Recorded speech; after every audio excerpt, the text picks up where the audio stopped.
Welcome to Frost Sessions, the Frost School of Music's official podcast. On this week's episode, vocalist, musical director, and talented educator Dr. Raina Murnak interviews the incredible Dr. Nancy Kirsner, certified in marriage and family therapy, occupational therapy, trainer, educator, and practitioner, and child-parent psychotherapy. Listen into a spirited conversation as these two best friends explore the benefit of evidence-based positive psychology for performers, the importance of character strength, and how we all have more in common than meets the eye. Thank you for joining us today, and remember to stay tuned to Frost Sessions. Hello, everybody. I am so excited to be doing one of these podcasts for the Frost School of Music, and I am joined by one of my best friends in the world and research partners, Dr. Nancy Kirsner. Hi, everybody. It's a pleasure to be with you today. My name is Dr. Raina Murnak, and I'm the head of Contemporary Voice and Performance Artistry at the Frost School of Music. And I have been on this journey with Nancy for years now, I guess. 5 years. Oh, at least. At least 5 years. At least 5 years. And we have been doing a lot of research in the intersection of positive psychology and music training, and being a musician, actually, and everything that has to do with performance and training, etc. And we wanted to share with you some of our best findings, but pertinent to what's going on right now in the world. Kind of our best practices, because we're both very active as professors and teachers, and you're a performer. And in a way, I guess you could say I perform. I'm a clinician, but I facilitate groups, and I'm a trainer. So it's really kind of our best practices. Yeah, and we wanted to make this very pertinent for what's happening now in the world. So for musicians specifically, we wanted to give you some tools that come from character strengths. So we're going to be talking a lot about character strengths today, and we're going to be directing you to a website so you can take a test and find out what your character strengths are. But first, before we even get into that, okay, I want you, Nancy, to introduce yourself. Okay. Tell the good people who you are, and I definitely want to get into our meet cute story, because we had our meet cute story. We had a meet cute. Yeah. So, you want me to tell the meet cute? Yeah. So first of all, introduce yourself, because Hi. They need to know all the majesty that is Dr. Nancy Kirsner. I'm a clinician, and I'm a UM graduate, Assistant Dean of Women from UM, way back when. And I've been out in the community, mostly in the private sector, and in consulting and training for 40 plus years. So at about 5 years ago, in 2015, at the age of 60 plus, I decided that I needed to learn about positive psychology. Why did I need to learn about positive psychology? The reason I needed to learn about it, it was the cutting edge in terms of the neuroscience about the brain, and specifically one major finding that is probably one of the best and largest medical findings that has impacted education, performing, and teaching is we've learned that the brain is neuroplastic, so it changes throughout the lifespan. Right. And I also wanted to learn, because this neuroscience and positive psychology is all evidence-based, so it's supported by research. It's not just self-help books. Right. It's been researched. It has a lot of science behind it. And that's a lot of impact, particularly with people that perform and teach, because it's about really learning to use our brain and our body as a tremendous instrument, and it is. And my part was I was particularly interested in how we can use and train our brain to be our best self. Right. You know, and the neuroplasticity and all of the brain research was fascinating to me when I first met Nancy years ago. And when we actually, we first met each other in the context of teacher-student, believe it or not. Yes, excellent. Nancy came to me in her positive psychology certification. So I had to do a final project and to get certified as a positive psychologist. And what I decided to do was I wanted to go back to something that had given me tremendous joy as a young person, and that was singing and dancing. Awesome. So I decided that I wanted to take singing lessons again, and that's how we came together. And so Raina was with me as I was getting certified, and I said to her when I was learning about character strengths, I said, "Hey Raina, I have an idea. How about I find a song I really like that represents each of the character strengths, Right. and we record it, and I learned to sing it. And that's how we started, actually finding songs to represent these strengths, which we'll talk to you about. There are 24 of them. So, and all of you have them. It's just they're in a different order. That's right. So we started there, and in the process of me teaching Nancy, intuitively, I feel like we had a lot in common in the way that we teach. Right. Nancy is a teacher, I'm a teacher. Nancy's a lot of other things too. Right, yeah. But, you know, we were really working from each other's strengths. And she started mentioning things to me that put vocabulary to practices that I was doing already. And Exactly. right, and then to enhance that with all of the information about how there is evidence of this in the brain, scientific evidence, research and studies that show that learning in these ways is much more effective. And anecdotally, as a teacher not trained in neuropsychology and all of it, I saw that in my students. I could recognize the difference when something worked and when something did not work. And to hear that this was an entire field. A science. And it was so reaffirming, and it inspired me to just really learn and read and research myself and basically. And by the way, when you hear a lot about the science of happiness and the science of well-being, and a lot of people think it's kind of like fluff. But what's very different, and what compelled me to go learn this, is all of the things that I learned as I was getting trained, and they weren't researched in this way. They really did not have a science behind them. And what does that mean? It means that there are practices and there are ways to train that we know work. We know they work. And just so I don't want you all to think that character strengths are esoteric, so why don't we just throw out and name some of them? Yeah, for Because sure. Character strengths are things you really know about. You probably don't call them that. They are things like love of learning, curiosity, fairness, social intelligence, Zest, bravery, honesty, perseverance, creativity, teamwork, humor. leadership, Yeah. So forgiveness. Right. These are the other wonderful thing in positive psychology. There kind of is no lingo or terminology. So these are things that you know about. They're not esoteric. Right. So, maybe now that we've kind of given a background on how we met, teacher-student relationship, how we sort of became interested in each other's fields, because at the same time that I was being, really inspired by your field, Nancy, I think she was being really inspired by getting back into music and how this, I think you saw how this helped me personally, and it kind of sparked a new light for you as to how could this help musicians in general. Exactly, and I think also, you personally as a teacher embodied, and it was interesting, both you and the person that I chose to take a ballroom dancing with were both very unique as teachers. You embodied the positivity I was learning about. Right. So a lot of times what I did is I gave you a language for what you were doing. Because you just naturally so much teach from the positive, and were really speaking to my strengths. Right. Because one of the common things with probably performers as well as regular people who go to learn to sing is we're very embarrassed or shy about our voice. It's not trained. We hear it the first few times and we go ah. Right. So hearing all of your positive accolades, and at first I thought, oh, she's just blowing smoke, and then I really came to see you really believed it. Yeah, for sure. Well, first of all, as a voice teacher and in the contemporary voice, you have to understand that the following two voices are considered award-winning, amazing contemporary voices: Whitney Houston, Bob Dylan. So we have that, right? There is no one standard by which someone's expression is valid. So here was a good parallel. So that uniqueness that you taught me about, and to appreciate and accept my voice, is also the uniqueness of character strengths. Right. Because no one person has the same footprint Yeah. of how these character strengths are arranged. Right. So there was a lot of tie-ins like that. Yeah, and and also that no two people have the same voice. Like the voice is as unique as a snowflake. So you have a fingerprint of your voice in the same way you have a fingerprint of your finger. And my job as a teacher, as a voice teacher, is number one, deal with the person, human instrument, That's the instrument. The instrument is the person. The sound is a secondary event.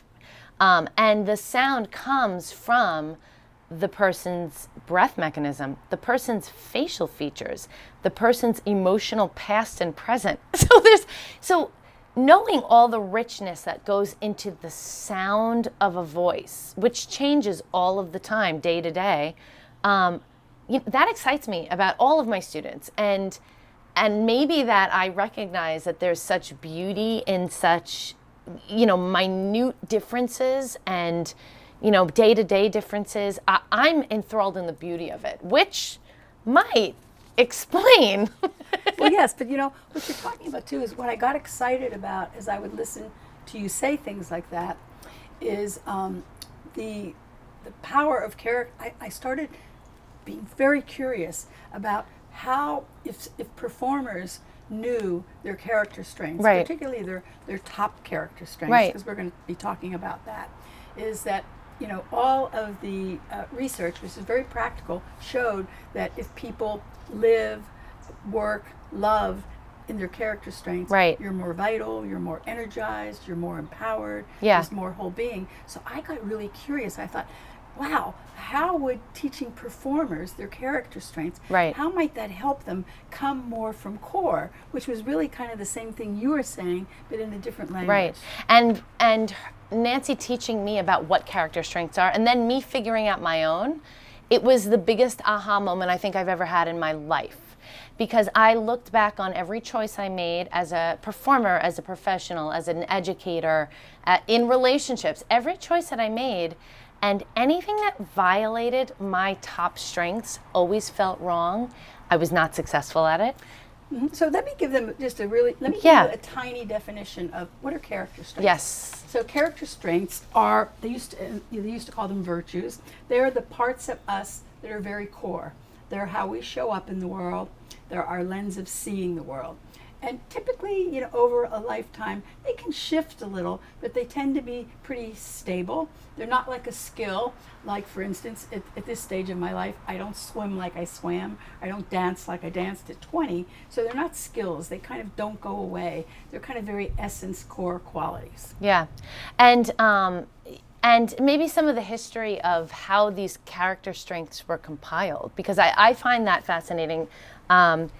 They had to be common to all time periods and all populations. Cross-cultural. Cross-cultural. Intergenerational. And they studied the classics. Right. Aristotle and the psychology. Fascinating. And anthropology. And it took them almost 3 years right. to decide on these particular 24 right. Character studies. You think about that. Everything that we're talking about is common to every world religion as something that is a virtue. And that's why they're originally called virtues, but right. character strengths. So they are lauded elements of a person's makeup, I guess. And thus, when you go, the website is VIA, which actually stands for values in action, which is what these character strengths mm-hmm. are. They show up in who we are and, right. and how we act. Yeah. So via character, is it via.org? Yeah, via characterstrengths.org. Sorry about that. We'll definitely make sure that it's a free survey. It yeah. takes about 20 minutes. It's a lot of fun. And you can even turn us off right now and go do it. Yeah, you could pause it and come back, so this becomes really, really pertinent to you. But as I was saying before, my number one character strength is appreciation of beauty and excellence.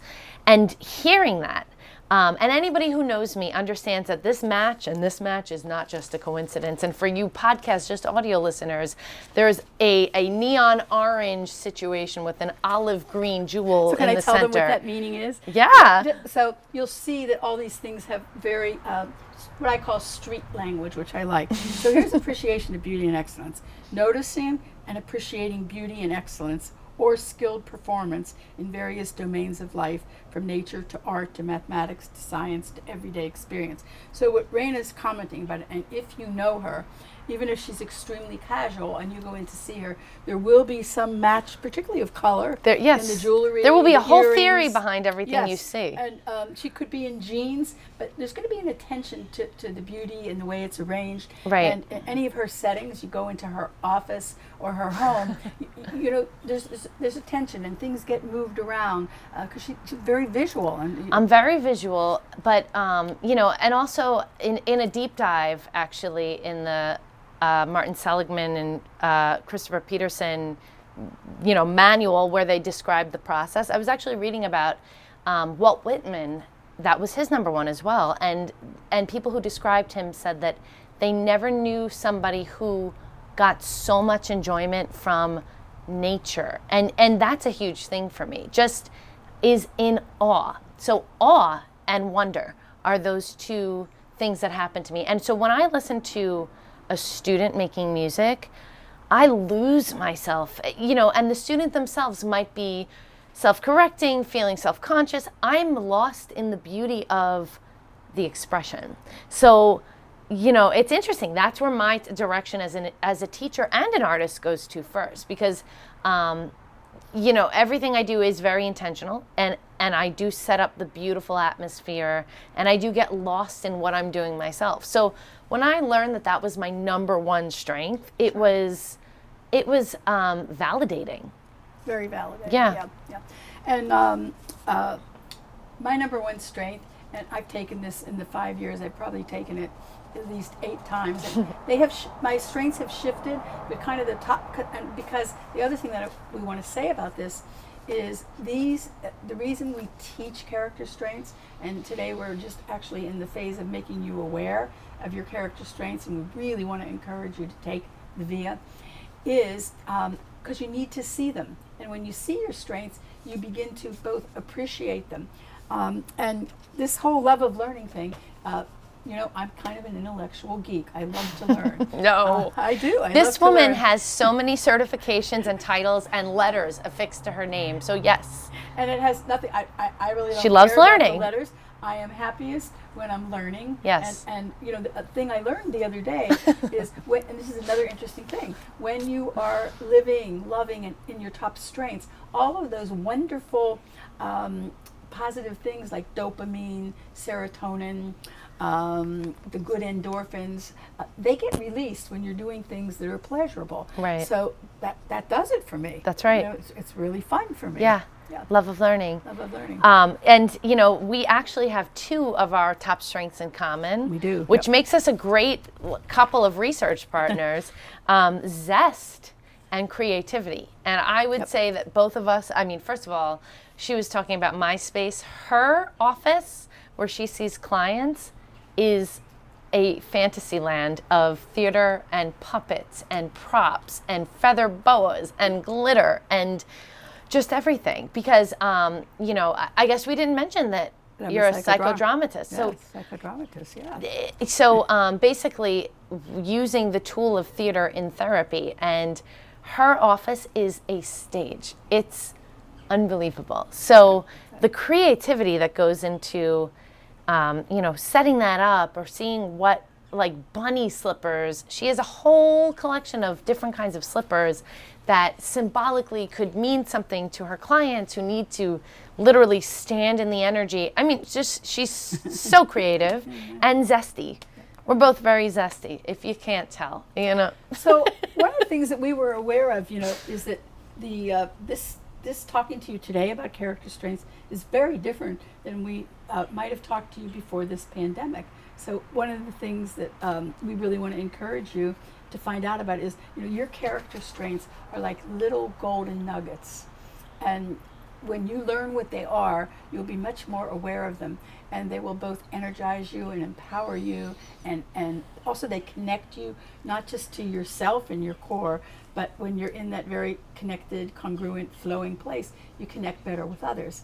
And we decided we really wanted to talk today some about how we think we're using our character strengths to kind of get through this very challenging time. Right. So, and I think it's very useful. First of all, I want to maybe clarify some of the misnomers of strength-based learning. This doesn't mean work on what's already good or not criticize people. That doesn't mean that at all. It actually means use your innate strengths to get you through that which you are learning, that which is challenging. So it's not, let me put it in a vocal perspective. Let's say that I am really not great at runs and riffs, right? Or melismas, or whatever context you want to think about that. And let's say one of my strengths is creativity.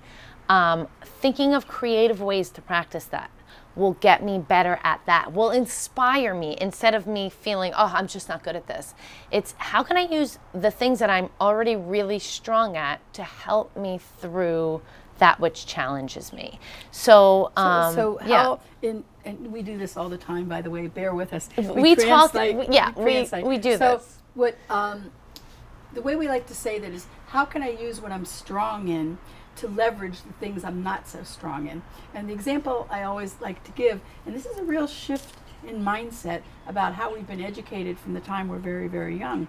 You know, if I have, if my grass is like totally dead in my yard, you know, I'm not going to grow any new grass from that. I'm going to have to go somewhere and get one of those plugs of fresh green grass. We really don't grow from our the parts of us that are weak and dead. What we usually do is we actually use our strengths to leverage and help grow the parts of us that aren't as strong. Let's see, an example I had.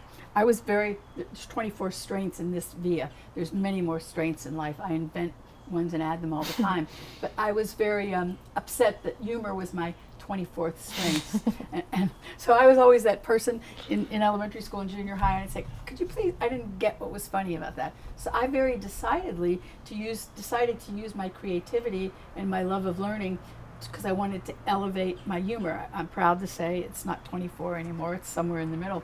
So one of the things I did is I sent for all the I Love Lucy tapes, because that was the humor person I remember as a kid, and I just kind of immersed myself in that, and I made myself go to comedy clubs. And so the good thing about these strengths is I want you to think of them as a garden. It's the garden within you. Is you can grow them. You know, it's not set in stone. Right. And we talk about cultivating them. Right. So it's a wonderful positive philosophy. Well, absolutely. That you can grow them. You know, so your last one was humor, Yep. which is in my top 5. Uh-huh. My last one was teamwork, okay? So that was something that even working with Nancy, I consciously knew, God, I really need to work on this. And it's not that I don't work with people. It's that when I'm working with people, I'm still usually running a show. I'm teaching. I'm running a rehearsal. I'm in charge, which is different than teamwork. Teamwork means there's a certain amount of letting down your guard, vulnerability, letting others take responsibility, which was hard for me. So, you know, working with Nancy, my teamwork went up. That I'll say too is, we just did something very human, and you're going to do it too. So we want to tell you is you're going to go to the bottom of your list. You're going to look at that last page and go, oh my goodness, I suck at this. It's 24 and 23. Yeah. So I want to say this up front is that we all have all of these strengths, and if you go to take the survey now, it's kind of going to show you what's on top. What are you using in your life today? And I took it since the pandemic, and I had some changes. So it's not that you don't have all of them. You do have all of them. But sometimes the roles you're in your life and what's going on, you're going to be using some of the strengths more. And we have this tendency to go, oh my. And the other thing I want to say is, for a little bit statistical, this is a rank order, and this is the free test. Mm-hmm. So, I mean, if you want, you can spend the money. But so it's not very sophisticated in terms of numbers. Rank order isn't. So I'd like to suggest that when you get it, look at your top 8, right, your middle 8, and your bottom 8. Yeah, group them. But, you know, and then yes, the very human thing is to look at the bottom and figure out what am I doing wrong, right? But since I took that, I had a whole new role within the Frost School of Music, and now I'm the head of Contemporary Voice, and I lead a studio of 80 students and 5 amazing voice teachers. And it has been such a pleasure to be able to rely on such amazing colleagues, you know, really to lean on them as a team, because each of them bring a different strength. And that was something that I learned, because I was usually the one-woman show, having to do it all on my own. Now, thank God, I have my colleagues that I work with. So that's a great example, because the shift in your life created an experience where you had to rely on people. And I'm going to guess and I invited you to take it again, I bet your teamwork's going to be a lot higher. I'm going to take it after this podcast. I think that would be fantastic. Yeah. So let's go through, maybe we'll just go back and forth and see how we are using these. And in turn, anything we say about ourselves is to light a match inside of you as to, when you find out what yours are, am I doing this? And could I do it this way? Can I put a little context in this? Sure. First? So, this little context. I've done about 70 groups since the pandemic with community and various people. So I wanted to kind of context, we're about into over 200 days of the way our life has changed. And I often refer to it as the day I went home to learn how to live at home. This is my home. I've never spent so much time Isn't it fabulous? It's fabulous. And, going into 7 months, a little over 200 days, if I look at this in terms of trauma theory, and I want to put it a little in context. We're no longer at the beginning where we kind of were. In the beginning, we were shocked, but we were very energized. That was the time when you'd call your friends and we were cleaning our closets. Oh, yeah. We were organizing our office. I lost all this weight. It was fantastic. We lost a lot of weight. Cortisol was running. We were really pretty stressed out. Learning new skills. Yeah, and that beginning phase is gone. And we're really pretty much clearly a little bit beyond the middle, and the middle phase is really interesting because the middle phase is really kind of, and a lot of this comes from actually military theory, is we're kind of in the battle fatigue. We're fatigued. Yeah, and, we are. The battle fatigue stage is, in the military time, they talk about it as it's kind of dangerous because you've had enough. You had it. You really want to be in another place. You really are tired. Right. Your life has shifted so much. And you want it to be over, and certainly I think we all thought it would be over, and it isn't. So we're somewhere in that, because everybody's different, we're somewhere in that fatigue, but it's very clear that we're really working hard to be in recovery. Right. So I think what's important about that is it's very clear that the people, to do well in this environment, you really have to be resilient. You have to be pretty gritty. And you also have to be able to accept a lot of the negative emotions. Right. People, I mean, as a teacher, and all of us are dealing with different forms of loss, different forms of depression over this, and exhaustion. Right. And I feel like it's never more important than to really, recharge ourselves and have, even if this is going to be the first time many of you are learning about your character strengths, it's exciting. And even though it's exciting, it's interesting, even in this warm-up today, to us, we've never recorded here in this place, having to move our lives not only home, but also onto technology, has been a tremendous challenge. Yeah. It's a gift that we can stay connected through it, but the technology has brought problems and stresses, and as human beings, we're hardwired for connection, and it wasn't the technology connection. We're hardwired, to want to touch, and be connected. So, we're in some ways pushing hard against some, the need to touch and talk and be together, and even doing this whole kind of presentation. Yeah, and and on the plus side, obviously, of technology is it allows us to be face to face with each other, which is such a blessing, and allows education to go forward in that way. Allows us to do a lot of things together. And allows you to see. You've been busier than ever. Well, yeah, I was mentioning, love of learning being just. So we'll just kind of get into this. How we're going to talk some about how we talk in the strength language. You're going to look at your top 5 strengths, and they're called signature strengths. So they're things which are unique. That's that footprint. So love of learning being my top strength. I've just really thrived because I've been able to be home. I'm taking courses with people that stopped teaching, famous people. They came back online during this. So I'm taking courses that I would never have been able to meet. And Nancy these learned people. all about Zoom. I remember her first Zoom, and it was very frustrating and upsetting. Making slides. Yes, and now she's Pro. So Yeah. I've really, been able to do my love of learning, and like Raina said, fortunately, my career being a psychologist and a therapist and a counselor has translated pretty easily. Right. The challenge for me is sometimes older people. I'm one of those, but some people. Other older I forget. people, I've had to teach them how to use Zoom or Right. FaceTime or their phone. But my career, we were talking about the differences about that. Maybe Yeah. we'll say something is, because I don't need an audience. I'm frequently one-on-one or with a Right. couple. My career has translated pretty easily to technology. Right, exactly. So, my appreciation of beauty and excellence, but in the context of this pandemic, I think the first thing I did was clean everything. Clean, spring clean, get rid of, reorganize, create new zones, set up an exercise bike. I had to make sure that everything looked and felt perfect for me to begin to go down the next path. And then, so I physically cleaned my spaces. I went through all of my courses and recorded videos, decorated and designed really branded Blackboard content. So it was really the beauty and the organization that allowed me to parse this and to figure out what would be the best way.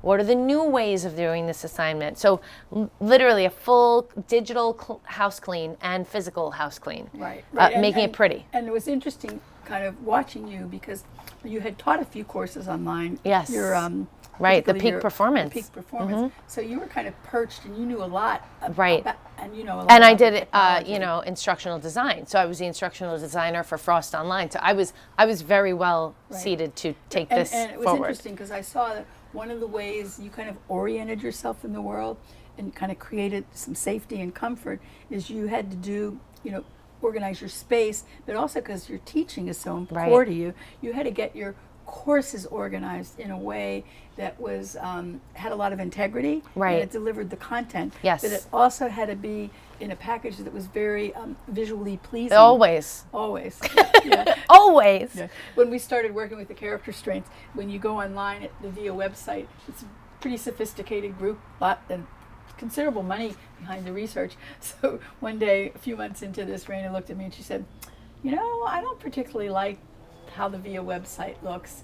Do you mind? Because we were doing a project together. Maybe Yeah, Raina will tell you. I redesigned She had to redesign the character everything. strengths because she didn't like how they looked. I redesigned them. I ordered, we made playing cards and they ended up really cute. And I made a whole new website. If it doesn't It didn't look fit for you. If it doesn't, literally it could be a color scheme. It will bother me that much where I can't work in it.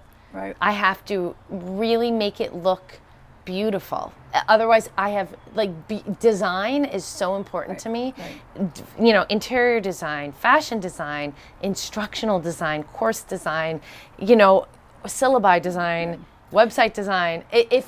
If any one of those things are off, I will take the time, pause it, And I guess what I fix should it. say is appreciation of beauty and excellence was my number one strength for many years. Right. It's kind of shifted. It's not on top right now. So that this is the piece about if you live, love, and work with people that you have enough compatibility. Right. Because if that hadn't been one of my top strengths, You would have been annoyed by this. Yeah, I could have been, but I went, go. Right, she encouraged I'm very it. visual too, and I like it. And, we happen to have some compatibility. Right. But if for instance, if appreciation of beauty and excellence, let's say it was one of my bottom strengths, and that's what's kind of interesting about these strengths. So if it was one of my 22nd, 23rd, it wouldn't even be on my radar. Right. Raina's right. I could find that not only annoying, or I could, if we were partnering, I could say, what are you wasting time on Waste that? of time, right. So fortunately, we share enough of these Right. strengths.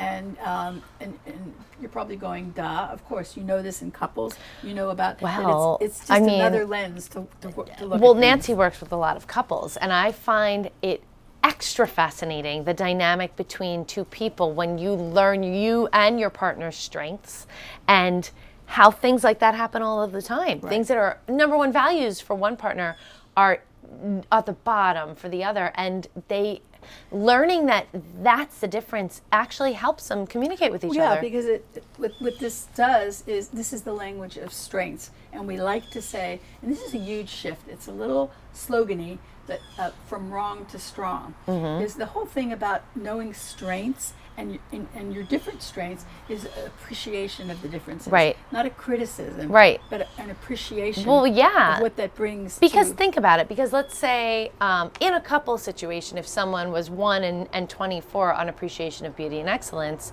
the person who was 24 can say, you know what, I delegate all of this stuff to you. Go. You want any design stuff, any whatever. It doesn't matter to me that much, but it matters a lot to you, and it's not something I'm gonna do. And so it makes it easier. An attitude of respect, right, and appreciation, and also trust. Right. Saying that's important to you, go with it. Go for it. Right. All right. So number 2. What is your number 2? Well, my number 2 is curiosity. Wow. Which is love really of learning, curiosity. Curiosity, yes. And what you'll start seeing is these strengths. They don't operate alone. You can see right. how that pairs. And the thing about curiosity is, you heard me mention it before, is I became curious as I started singing with Raina. I said, wow, I wonder how what I'm learning, particularly we're talking about care, how would that apply to people that are performing? And I got curious about it, and I kind of nudged Raina and I said, hey, come on, right. let's come in and let's do the character strengths. Yes. Let's do it with some of your students and see what happens. Yeah, and we did some informal and then formal. We worked with students, and then we did an official pilot study, which we'll talk about in a future episode, I'm sure. So her curiosity inspired my number 2, which was zest. So now in the pandemic, how does zest help? Well, it helped a lot with everything. I mean, not just like being able to be at home and pause for a second was so important, because you realize like you spend all your time doing, acquiring, going, and to literally pause and be in your own space with your loved ones or your pets or your family, or I guess loved ones are family. Yourself. Well, Yes. Or even yourself. Yeah. Like gives you a moment to sink into your own energy and the things that I'm zesty about that I might not have time to do. I made sure, if my goal was to stay healthy, I was like really putting a lot of zest in what I was preparing food-wise, my exercise routine, just all of my rituals became even more energized. So I think that's how I used it. I think that's a good word. I was going to say that zest, the definition is not doing things halfway, doing them with energy and activation, which people I think can even see as you're talking to them today. And zest is your number 2? Yes, it is. Zest is. is my number 4. There it is. So that's why we connect. And so this is that quality sometimes where people look at us and going, oh my God, those like, two stop. are like energizer bunnies. So we typically have a lot of energy to approach life, which doesn't mean we don't get down or that we Well, I was down right before this. A true story. I spent 4 hours with my performance partner, Johnny, trying to get the sound settings in Zoom. And after 4 hours, with help from the head of MAID, Dan Strange, we did nothing but sound like chipmunks. So it was, I fell apart. Nancy helped me.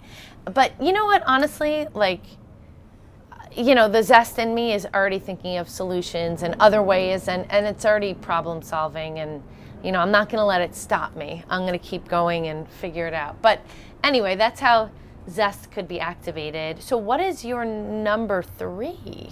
Well, my number 3, I'm extremely proud of this because it's number 3 now, but it used to be in my lower 8. And believe it or not, it's perseverance. I believe it. Perseverance. So it's hard. It's hard sometimes to imagine that it was low, considering all those other things, degrees and things. They hold hands in a way. Well, but so this one I've really worked on. That's what I want to say. This one I have really worked on, and I think a lot of it has been around technology. Yes, it has. Because in order to survive in this day and age, I'm in my 70s.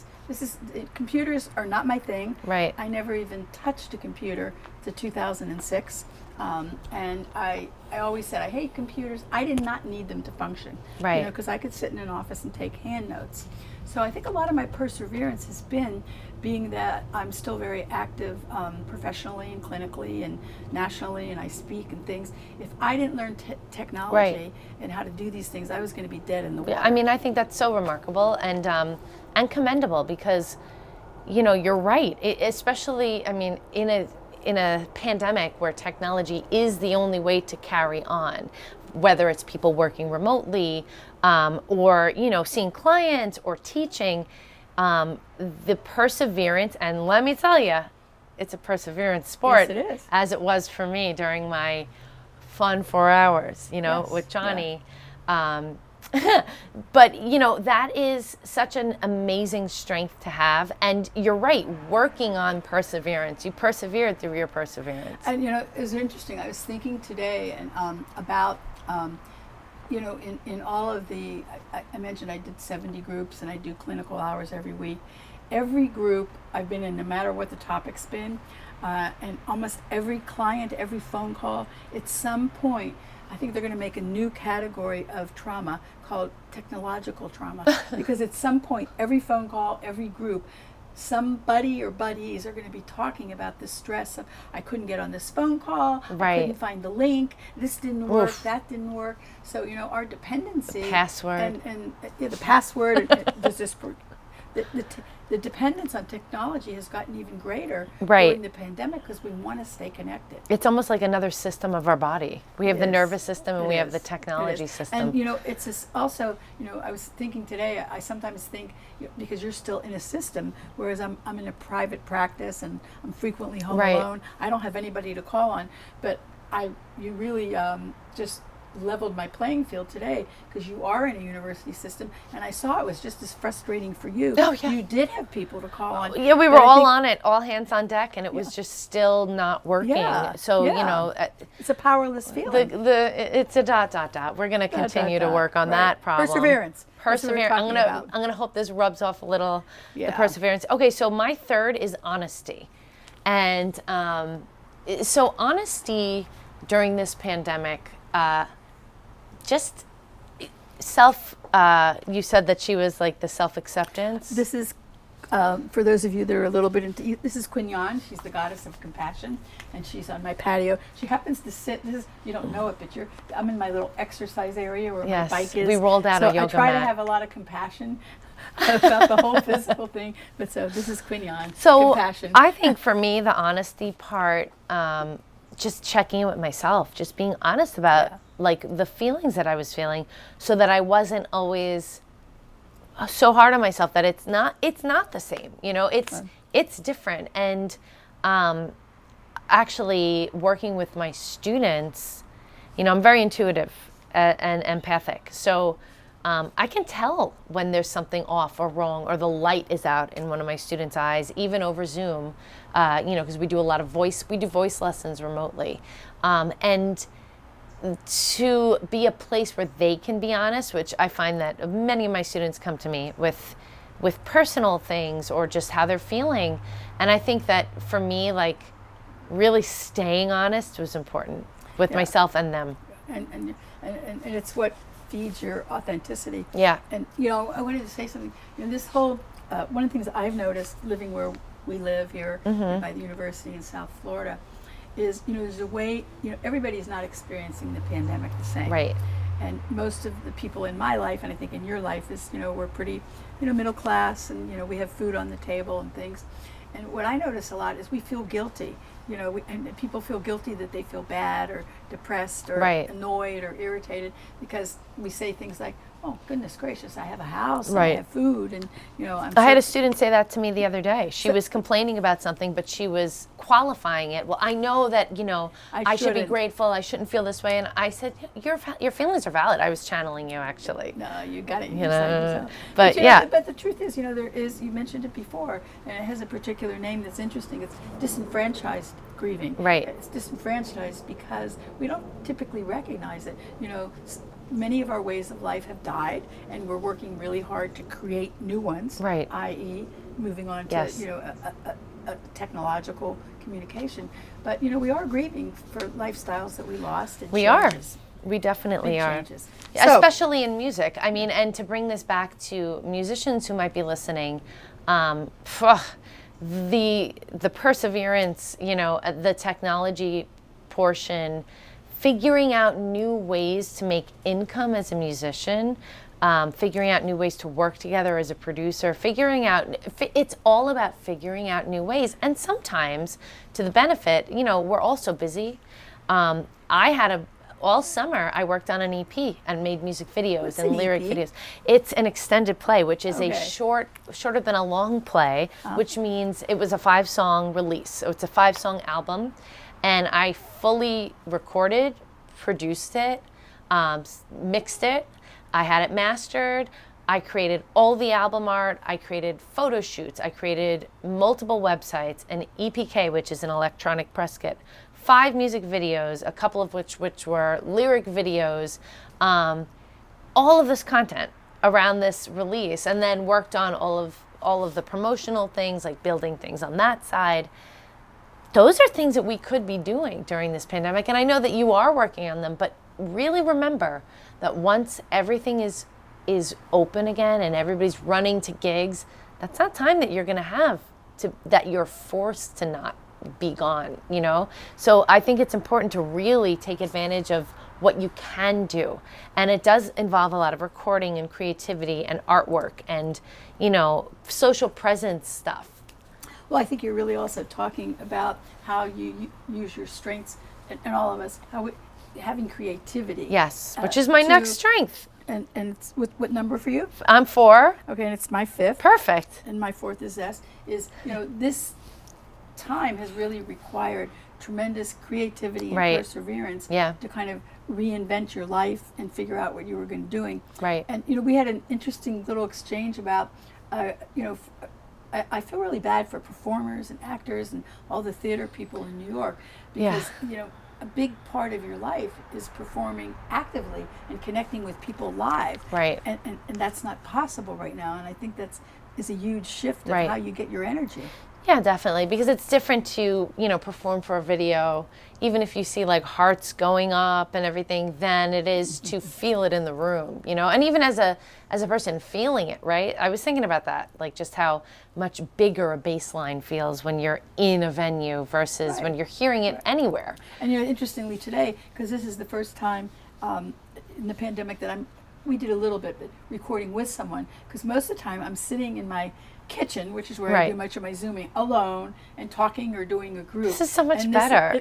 It's even more fun Right? just with 2 people. Yeah. Yes, exactly. And so, so that's creativity. I think that we've kind of explained a lot of that. I'll go to my last one to wrap this up. Humor, because you gotta have a sense of humor, because things do go wrong. That's right. There have been many, many classes where my cats were central figures, and they your show cats up. at home? My They kind cats of at run home around, are yeah. central figures in some of Right. my classes. Yes. Should we tell them that my dog is sitting Well, right yeah, in front of us? Jasper is sitting right in front of us. Jasper is a central figure. And my central figure dog is sitting at our feet here, big chocolate lab. Yes. You just can't see him. Yes, right? exactly. You just can't see him, but he's there.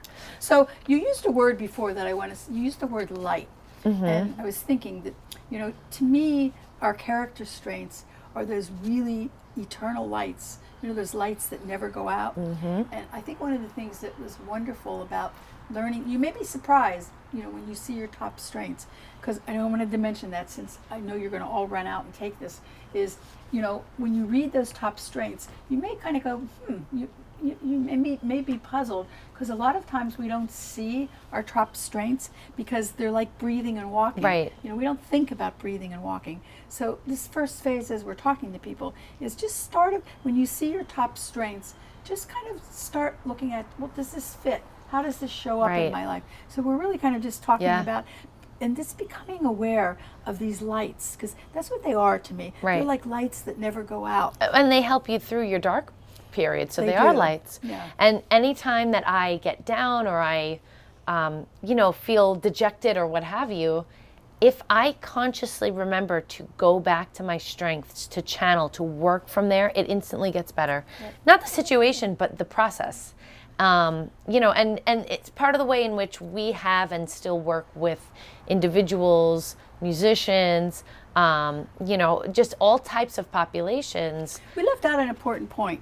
We really left out an important point that was really riveting, I think, about how we came to this. And I was really touched by this because I don't think I had this quite as much in my graduate training. You know, it was really riveting to me when you started talking to me a lot about what it was like to be trained, you know, in the performance arena. Right. Because I was trained, you know, as a psychologist and a marriage and family therapist, and what it was like to be under that very critical scrutiny. Well, I basically explained to Nancy, you know, I think everybody goes into music because they love it and they enjoy doing it as a child.